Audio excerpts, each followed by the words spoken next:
Good morning विद्यार्थी मित्रों। आज आप 12 कॉमर्स अंदर विषय अर्थशास्त्र पाठ बीजो वृद्धि और विकास निर्देशकों विषय अभ्यास करीशू। सौ प्रथम तमे लोग कॉमेंट बॉक्स अंदर हाजरी पुरावी लो, त्यार पछी आपणे आगळ अभ्यास करीए।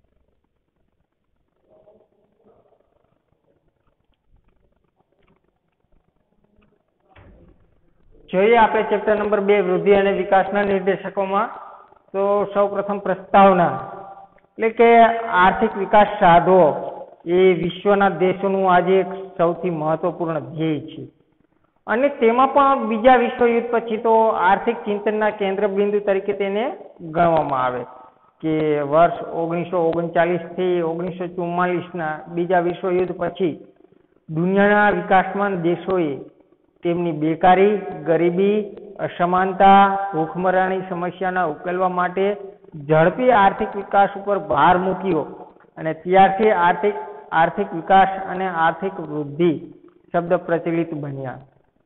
જો આર્થિક વૃદ્ધિ અને આર્થિક વિકાસ શબ્દ તો કે 1939 થી 1944ના જે બીજું વિશ્વયુદ્ધ થયું ત્યારે તો કે ભૂખમરો, બેકારી, અસમાનતા જેવી પ્રવૃત્તિ આપણને જોવા મળતી હતી। હવે એને દૂર કરવા માટે તો કે માત્ર ને માત્ર જીવન ધોરણ ઊંચું લાવવા માટે તો કે માથાદીઠ આવક અને રાષ્ટ્રીય આવકમાં વધારો કરવો ફરજિયાત છે। એટલે કે ત્યાર પછી તો કે વિકાસમાન દેશોએ શું કર્યું તો કે આર્થિક વિકાસ દ્વારા વિકસિત દેશોની સરખામણીમાં માથાદીઠ આવકનો તફાવત ઘટાડવાનું અને જીવન ધોરણ ઊંચું લઈ જવાનું નક્કી કર્યું। ત્યારબાદ આવા દેશોમાં આર્થિક વિકાસ માટેની જાગૃતતા આવી એમ કહી શકાય। અહીંયા એ પણ યાદ રાખવું જોઈએ આપણે કે આર્થિક વિકાસની જરૂરિયાત માત્ર વિકસતા રાષ્ટ્રો પૂરતી સીમિત નથી, વિકસિત રાષ્ટ્રોમાં પણ જુદા જુદા કારણોસર એ એટલા જ તીવ્ર પ્રમાણમાં જોવા મળે। વિકાસમાન રાષ્ટ્રો આર્થિક વિકાસ દ્વારા ગરીબી, બેકારી ઘટાડીને પ્રજાનું જીવન ધોરણ સુધારવાનો ઉદ્દેશ્ય ધરાવે છે। જો વિકાસમાન રાષ્ટ્ર તો એ કે માત્ર ને માત્ર ગરીબી અને બેકારીને ઘટાડીને પ્રજાનું જીવન ધોરણ ઊંચું કરવાનો ધ્યેય દર્શાવે છે, એટલે કે ઉદ્દેશ ધરાવે છે। તો વિકસિત રાષ્ટ્રોમાં આર્થિક વિકાસનો હેતુ અને જીવન ધોરણને જાળવી રાખવાનો છે, જેથી તેમનું ઊંચું જીવન ધોરણ એક ધારું જળવાઈ રહે। આ રીતે જોતા આર્થિક વૃદ્ધિના દરની જાળવણી એ વિકસિત દેશનો પ્રશ્ન, જ્યારે ઝડપી આર્થિક વિકાસ એ વિકાસમાન દેશોની પ્રથમ આવશ્યક જરૂરિયાત છે। હવે આપણે જોઈએ આર્થિક વૃદ્ધિનો અર્થ। તો આર્થિક વૃદ્ધિનો અર્થમાં આપણે જોઈએ તો કે વસ્તુઓ અને સેવાના, જો આર્થિક વૃદ્ધિ કોને કહેવાય તો કે વસ્તુ અને સેવાના કુલ ઉત્પાદનમાં થતો વધારો એટલે આર્થિક વૃદ્ધિ, આવું હેન્સન કહે છે। કોણ કહે છે? હેન્સન। તો જે આપણને અહીંયા આપેલું છે વ્યાખ્યા 2.1.1 ઉપર વ્યાખ્યા આપેલી, આર્થિક વૃદ્ધિ એટલે તો કે રાષ્ટ્રીય આવકનો વૃદ્ધિ દર અથવા વસ્તુ અને સેવાના કુલ ઉત્પાદન પ્રમાણમાં થતો વધારો। તો અહીંયા આપણે સૌપ્રથમ 2.1 નો મુદ્દો પહેલા જોઈએ કે આર્થિક વૃદ્ધિનો અર્થ તો કે વૃદ્ધિ એટલે આર્થિક વૃદ્ધિ, વૃદ્ધિ એટલે આર્થિક વૃદ્ધિ અને આર્થિક વૃદ્ધિને સમયના લાંબા ગાળા દરમિયાન અર્થતંત્રમાં ચીજ વસ્તુના કુલ ઉત્પાદનમાં થતા વધારા સાથે સંબંધ છે। જો આર્થિક વૃદ્ધિને માત્ર ને માત્ર જે વર્ષ દરમિયાન જે કુલ ઉત્પાદન થાય એ ઉત્પાદનના વધારા સાથે જ એને સંબંધ છે। ઉત્પાદનમાં તો ઉત્પાદનના 4 સાધનો જમીન, મૂડી, શ્રમ અને નિયોજક, જો એની અંદર વધારો થાય તો જે વૃદ્ધિની અંદર વધારો થઈ શકે। આર્થિક વૃદ્ધિમાં વાસ્તવિક રાષ્ટ્રીય આવક અને વાસ્તવિક માથાદીઠ આવકમાં નિરંતર વધારો થાય છે, એટલે કે થોડો માથાદીઠ આવકમાં વધારો થાય અને થોડો રાષ્ટ્રીય આવકમાં પણ વધારો થાય અને આના કારણે જે લોકોનું જીવન ધોરણ છે લોકોનું જીવન ધોરણ ઊંચું જોવા મળે। આ વૃદ્ધિ માટે જમીન, મૂડી, શ્રમ, નિયોજન શક્તિ જેવા ઉત્પાદનના સાધનોના પુરવઠા અને ગુણવત્તામાં થતો વધારો જવાબદાર હોય। અને બીજા શબ્દમાં કહીએ તો ઉત્પાદનના સાધનોની ઉત્પાદકતાનો વધારો જવાબદાર હોય। ટૂંકમાં કહીએ તો દેશના ઉત્પાદનના સાધનોના પુરવઠામાં તેમની પ્રાપ્તિમાં વધારો થતો હોય અને સાધનની ઉત્પાદકતા કાર્યક્ષમતા વધતી હોય એનાથી વાસ્તવિક અને રાષ્ટ્રીય આવક અને વાસ્તવિક માથાદીઠ આવક સતત વધતી હોય તે આર્થિક વૃદ્ધિ આવું કહી શકાય. જો ઉત્પાદનની અંદર વધારો થાય તો જ વાસ્તવિક આવક અને વાસ્તવિક માથાદીઠ આવક અને વાસ્તવિક રાષ્ટ્રીય આવકની અંદર વધારો થાય કે જેથી કરીને લોકોનું જીવન ધોરણ ઊંચું જોવા મળે. આમ આર્થિક વૃદ્ધિ પરિણાત્મક પરિવર્તન છે અને આર્થિક વૃદ્ધિ વધુ ઉત્પાદન કાચી રાષ્ટ્રીય પેદાશમાં દર વર્ષે થતો વધારો દર્શાવે જેના દ્વારા દેશની આર્થિક સ્થિતિનું ચિત્ર રજૂ થાય. તો કે દુનિયાના બે દેશો વચ્ચેની આર્થિક સરખામણીનું મૂલ્યાંકન કરવામાં પણ તે ઉપયોગી સાબિત થાય. તો આપણે અહીં જોઈએ હવે અર્થ.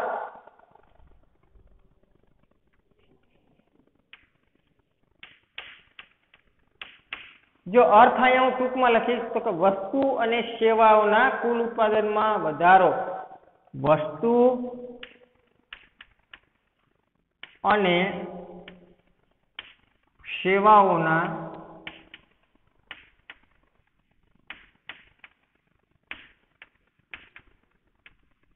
કુલ ઉત્પાદનમાં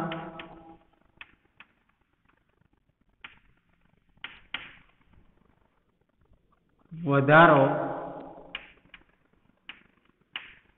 એટલે આર્થિક વૃદ્ધિ.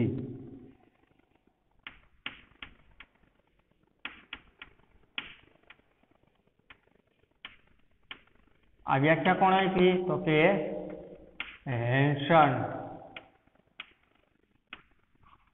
જે આ વ્યાખ્યા 1 માર્કની અંદર પણ પૂછવામાં આવે, આ ચેપ્ટરમાંથી કુલ 10 માર્કનું પૂછવામાં આવે તો 1 માર્કની અંદર પણ પૂછવામાં આવે કે આર્થિક વૃદ્ધિ કોની કહેવાય, તો આપણે લખી શકીએ કે વસ્તુ અને સેવાના કુલ ઉત્પાદનમાં વધારો એટલે આર્થિક વૃદ્ધિ.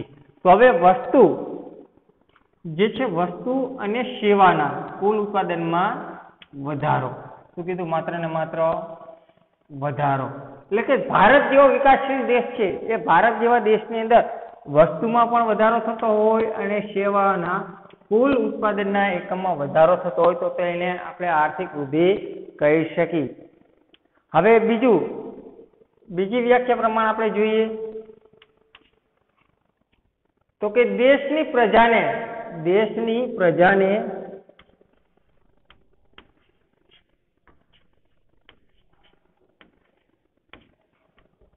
પ્રજાને વસ્તુનો પુરવઠો પૂરો પાડવાની શક્તિમાં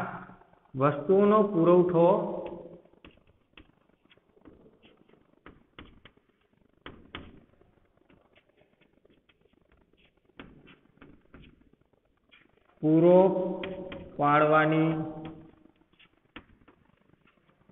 શક્તિમાં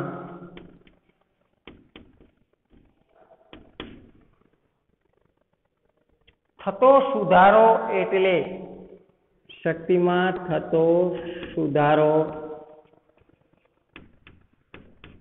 એટલે આર્થિક વૃદ્ધિ.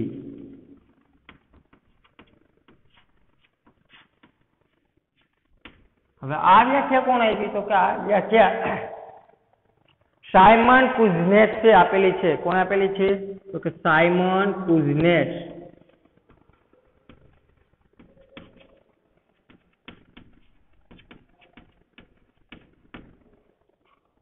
હવે જો માત્ર ને માત્ર કે હંમેશા જો દેશની પ્રજા કેવો તો કે જે લોકો દેશની પ્રજા અહીંયા કીધી તો દેશની પ્રજામાં તો કે જે લોકો ગરીબી રેખા હેઠળ જીવતા હોય કે જેનું જીવન ધોરણ નીચું હોય એવા લોકોની અહીંયા વાત થાય છે.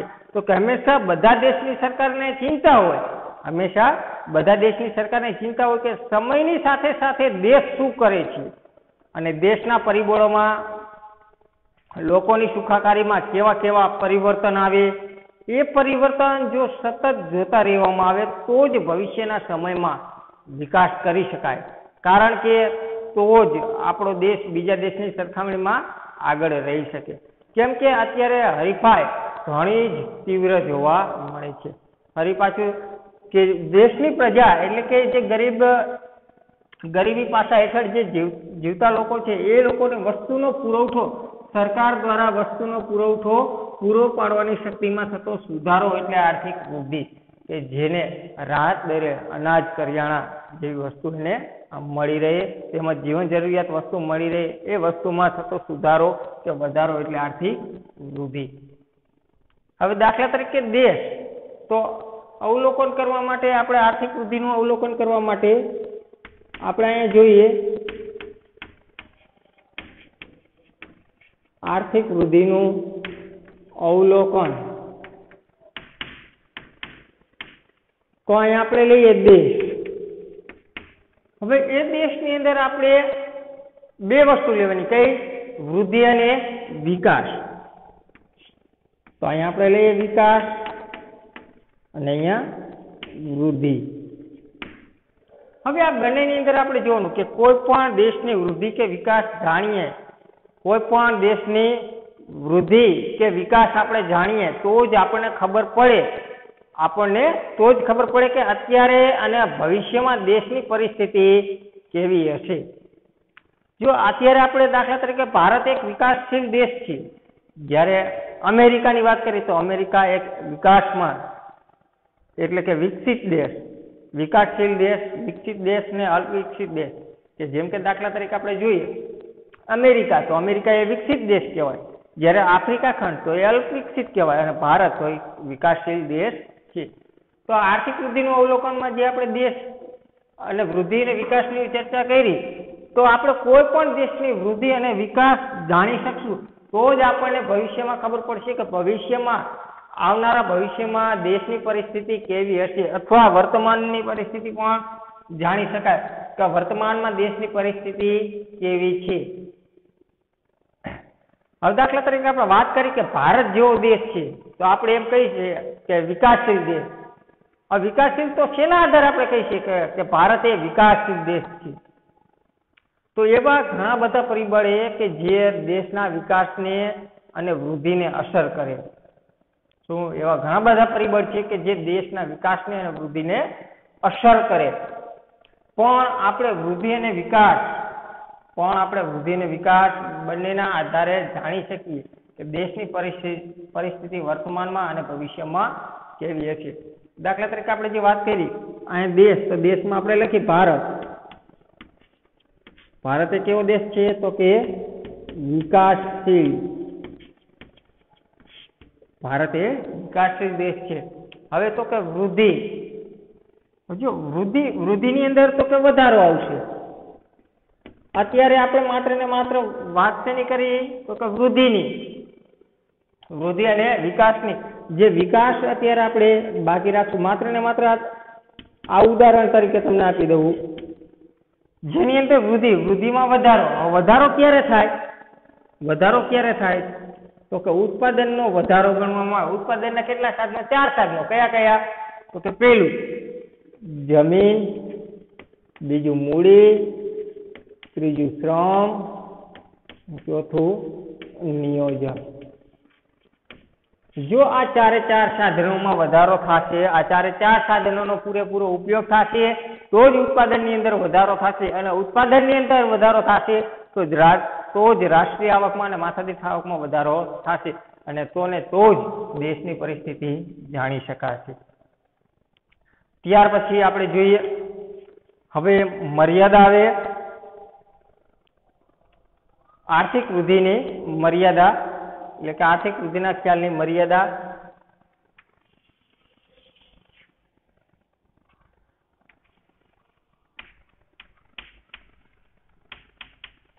આર્થિક વૃદ્ધિના ખ્યાલની મર્યાદા.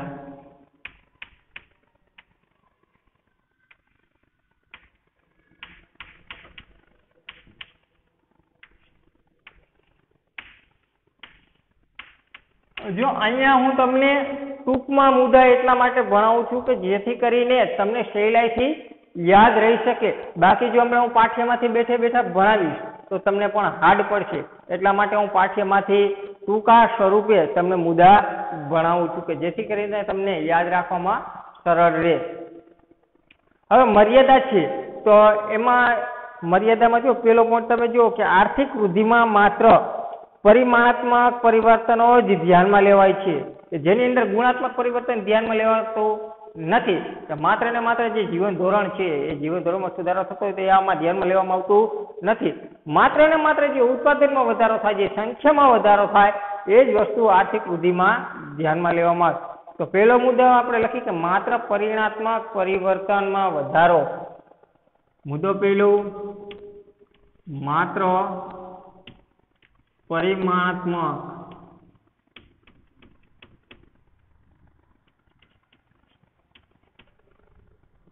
પરિવર્તનમાં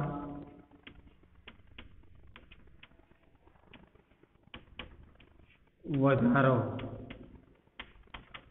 શું કીધું? માત્ર ને માત્ર તો કે પરિમાણાત્મક પરિવર્તનમાં વધારો અથવા સંખ્યામાં વધારો. તો કે રાષ્ટ્રીય આવક અને માથાદીઠ આવકમાં વધારો.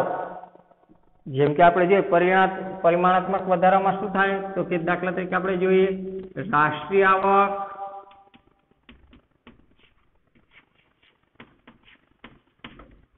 અને માથાદીઠ આવકમાં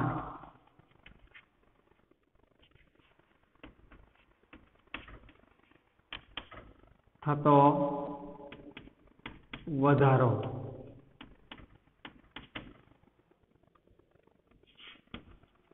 મર્યાદા નંબર 2, તો મર્યાદા બીજી જોઈએ આપણે કે આર્થિક વૃદ્ધિમાં રાષ્ટ્રીય આવક અને માથાદીઠ આવક વધે છે પણ સંસ્થાકીય અને મનોવૈજ્ઞાનિક વલણો યથાવત રહે.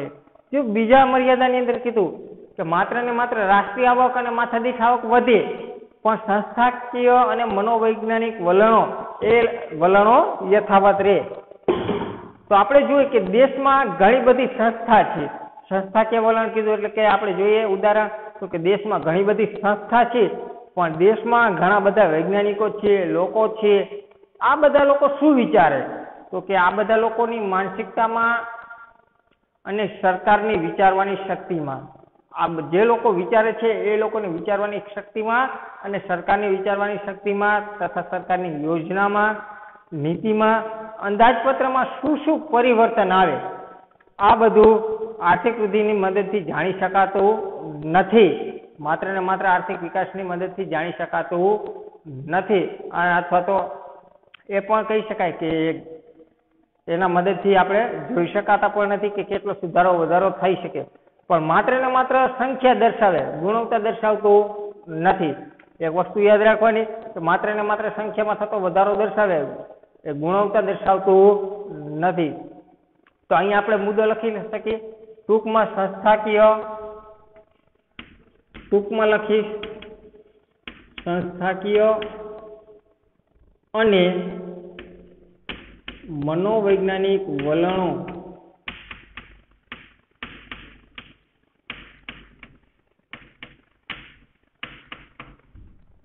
યથાવત રહે.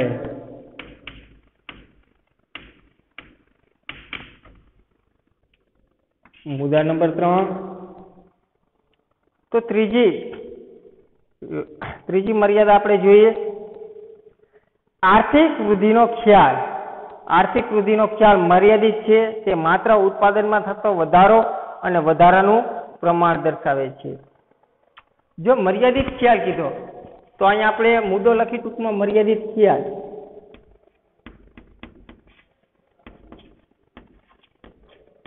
હવે મર્યાદિત ખ્યાલ શેમાં વધારો કીધો?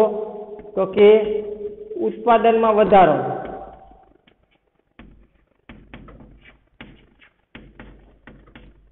ઉત્પાદનમાં વધારો થાય એટલે શું થાય? તો કે લોકોનું જીવન ધોરણ ઊંચું જાય.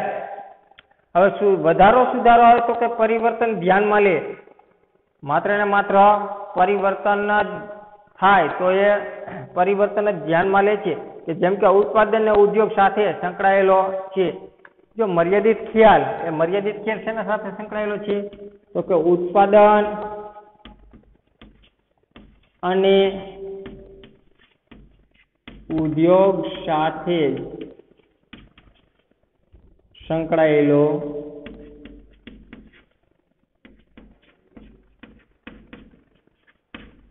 શા માટે? તો કે ઉત્પાદનમાં વધારો થાય એટલે શું થાય? તો કે વધારો પ્લસ પરિવર્તન એટલે કે ફેરફાર. આ બંને વસ્તુ આપણને જોવા મળે. હવે ચોથો મુદ્દો જોઈએ આપણે તો કે લોકોનું કલ્યાણ તેમજ તેમાં થતા ફેરફારો જાણવા માટે આર્થિક વૃદ્ધિનો ખ્યાલ બહુ ઉપયોગી બનતો નથી. જો લોકોનું કલ્યાણ કીધું, જે આપણે ધોરણ 11માં કલ્યાણ વિશે આપણે જોઈ ગયા. કલ્યાણ એટલે શું? તો કે લોકોનું જીવન ધોરણમાં થતો સુધારો વધારો, કે જેમ લોકોનું જીવન ધોરણ ઊંચું જાય તેમ લોકોનું કલ્યાણ થયેલું ગણાય છે. આવું આપણે ધોરણ 11 કોમર્સની અંદર શીખી ગયા હતા. હવે એ જ મુદ્દો આપણે આર્થિક વૃદ્ધિના ખ્યાલની મર્યાદામાં જોવાનો છે. તો આપણે અહીંયા લખી શકીએ ટૂંકમાં કલ્યાણમાં ફેરફાર. કલ્યાણમાં ફેરફાર. હવે તો કલ્યાણ એટલે શું? આપણે જોઈ ગયા કે કલ્યાણ એટલે શું? તો કે લોકોની પરિસ્થિતિ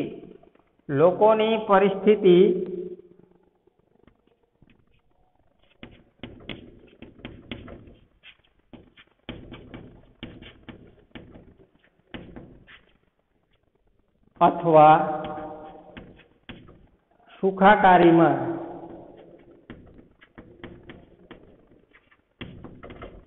થતો સુધારો કે વધારો જેવું. હવે સુખાકારીમાં વધારો એટલે શું? તો કે ગુણવત્તામાં થતો વધારો. જો માત્ર ને માત્ર સુખાકારીમાં વધારો થાય તો એ શું થાય? તો કે ગુણવત્તામાં વધારો થાય.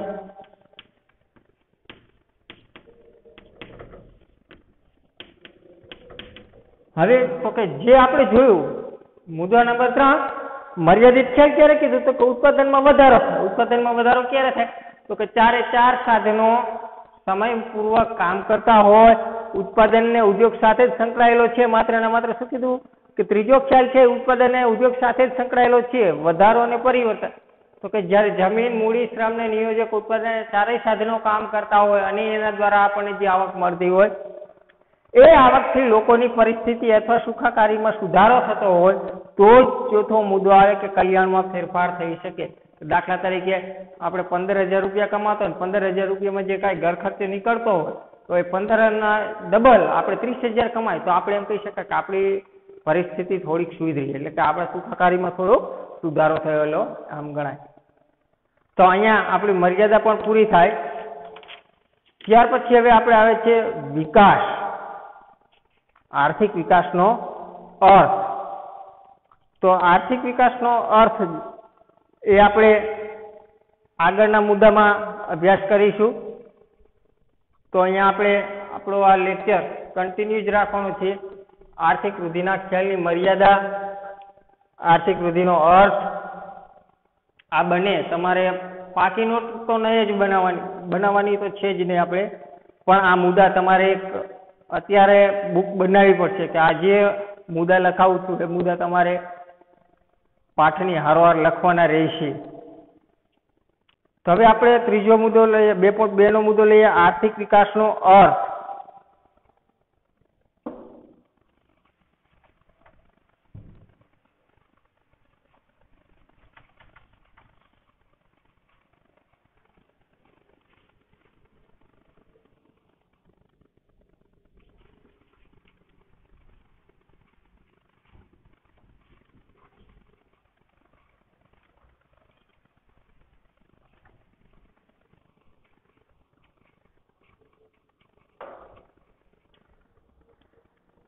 જોઈએ કે વિકાસ એટલે તો કે આર્થિક વિકાસ આજે એશિયા, આફ્રિકા અને લેટિન અમેરિકાના દેશો આર્થિક વિકાસ માટે સક્રિય બન્યા. ત્યારે આપણે સમજવું જોઈએ કે આર્થિક વિકાસ ખરેખર શું છે.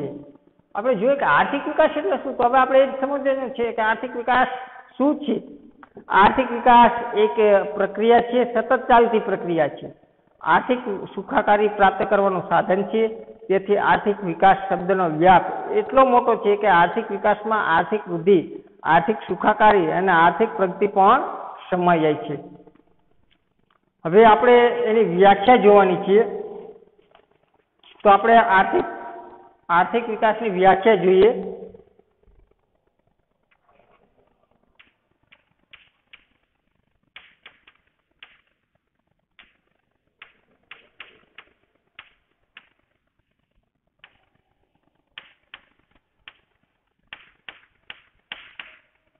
વ્યાખ્યા નંબર 1. તો વ્યાખ્યા નંબર 1 માં આપણે જોઈએ કે આર્થિક વિકાસ બહુપરિમાણીય પ્રક્રિયા છે. આર્થિક વિકાસ બહુપરિમાણીય પ્રક્રિયા છે.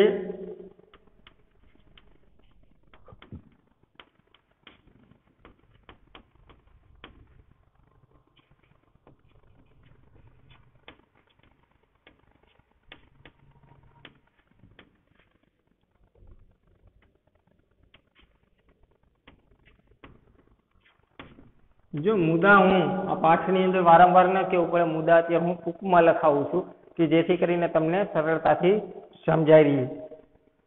हवे बहुपरिमाणीय एटले शुं? तो के एक करता वधारे के ज्यारे राष्ट्रीय आवकमां वधारो होय के माथादीठ आवकमां वधारो होय, गुणात्मक परिवर्तनमां वधारो होय, तो आ बधा वधारा एटले के एक करता वधारे गुणात्मक परिवर्तन वधता होय तो तेने बहुपरिमाणीय परिवर्तन कहेवाय, एटले के बहुपरिमाणीय प्रक्रिया कहेवाय. હવે જે આ વ્યાખ્યા આપેલી છે તો એ કોને આપી છે? તો કે માઇકલ ટોડેરો.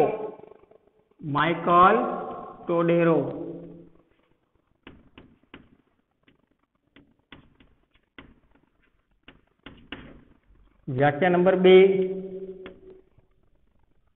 તો બીજી વ્યાખ્યામાં આપણે જોઈએ કે આર્થિક વિકાસ એવી પ્રક્રિયા છે કે જે હેઠળ ગરીબી રેખા નીચેની વસ્તીમાં વધારો ન થાય, આવકની વહેંચણી વધુ અસમાનતા ધારણ ન કરે, તે શરતોને આધીન રહીને દેશની માથાદીઠ વાસ્તવિક આવકમાં લાંબા સમયગાળા સુધી વધારો જન્માવે.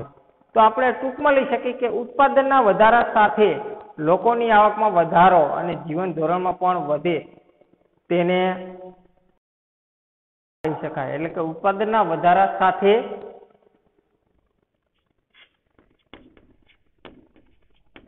ઉત્પાદનના વધારા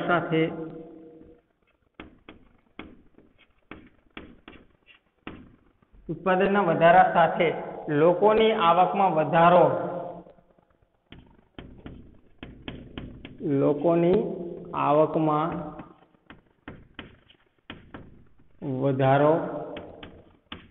જો લોકોની આવકમાં વધારો થાય એટલે શું થાય? તો કે જીવન ધોરણ પણ વધે.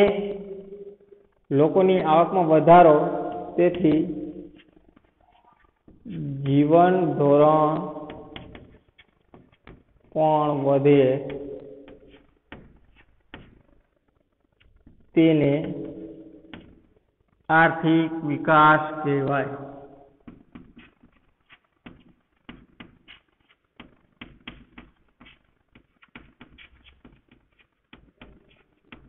હવે આ વ્યાખ્યા કોણ આપેલી છે? તો આ વ્યાખ્યા જે આપણે જોઈએ કે G.M. મેયરે આપેલી છે. G.M.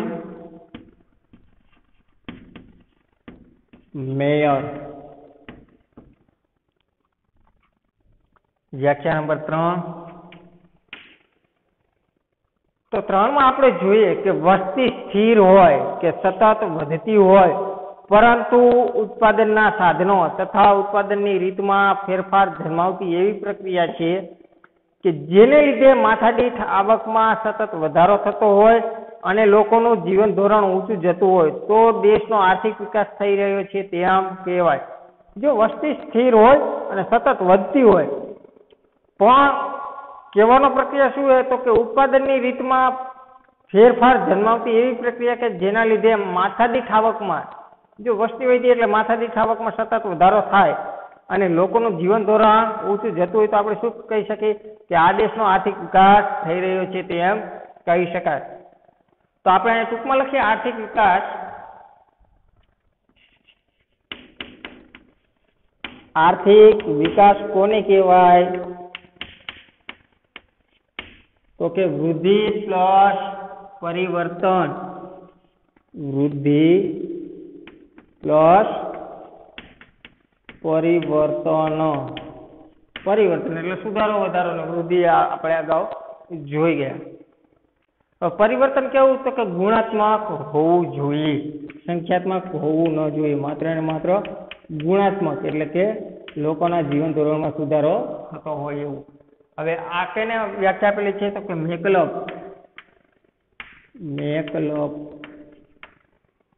આ કોઈ પણ વ્યાખ્યા, ત્રણમાંથી કોઈ પણ વ્યાખ્યા 1 માર્ક્સની અંદર પૂછી શકાય. હવે આપણે ઉદાહરણ દ્વારા જોઈએ. આર્થિક વિકાસનું ઉદાહરણ આપણે લઈએ અહીંયા.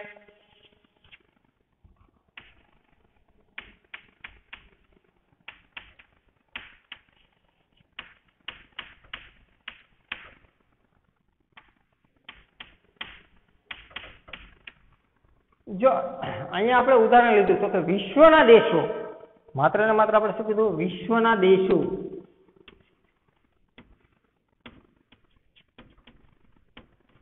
આ વિશ્વના દેશો 3 ભાગ પાડીએ આપણે.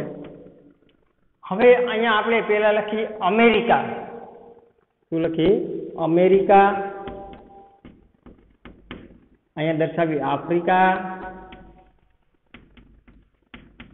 અહીંયા ભારત. હવે આ ત્રણેય દેશ છે, એ ત્રણેય દેશને કેવા કહી શકાય? તો આપણે જોઈએ કે પેલું વિકસિત દેશ કહેવાય. કેવો દેશ કહેવાય? તો અહીંયા આપણે જોઈએ અમેરિકા છે એ વિકસિત દેશ કહેવાય.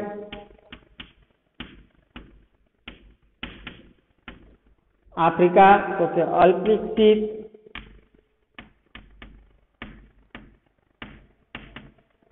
જ્યારે ભારત તો કે વિકાસશીલ દેશ છે.